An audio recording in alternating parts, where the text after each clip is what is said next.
welcome to Two Flying Biscuits. Basically I'm going to show you the part 3 of like putting the Moser 8 3/4 together. Okay, so basically with the this is just for demonstrates because the Moser one is under the car.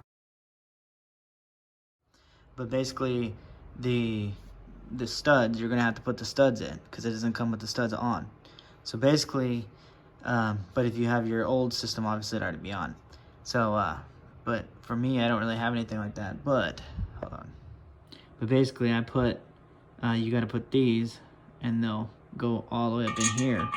But they don't just slide up in there. You have to. So what I did was I put a whole bunch of washers on here, and then I put a nut on it, and I just drove it down until it pushed it up.